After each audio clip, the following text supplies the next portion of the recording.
But don't be oh, there's one right there, nice one. Come right off of that isolated piece of wood.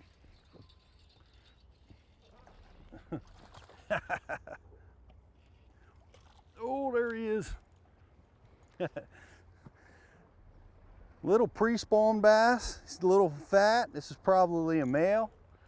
But where he came from is that piece of wood right there.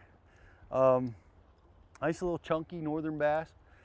But you know, I threw out to the furthest piece of wood that I could see that was, and it was isolated, separated from that blowdown that's up there on the bank. And he's biting on a white on white spinnerbait. Love that. I like a spinnerbait.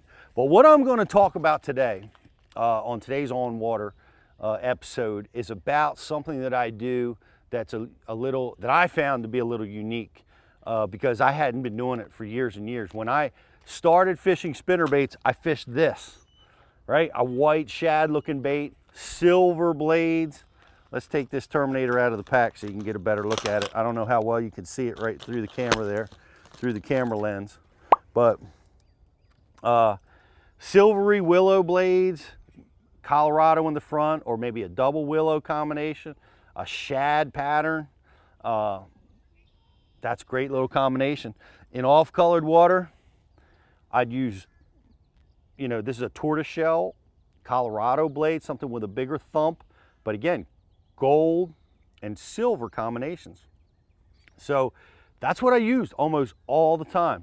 Gold and silver, silver, silver, silver and gold, and varying between willows and Colorados. And then, you know, what happened was painted blades came out. And I thought, well, you know, where do I fit a painted blade in? You know, I used it a little bit for smallmouth because they like the bright colors. I use it a little bit in off-colored water situations, but I really couldn't figure out how to incorporate the painted blades into my spinnerbait fishing. And then something happened that really changed it. And this is a painted blade double willow combination. This is a painted blade chartreuse Colorado combination. But this is what I'm talking about when I'm talking about colored painted blade selections. Where do I put them into my arsenal? Well, I'm an on-water trainer as part of the Bass University program. I take people out fishing all the time. We deal with tough conditions, good conditions, and we were fishing in a condition that was difficult. Crystal clear water, sun at 12 o'clock, really high, not a stitch of wind.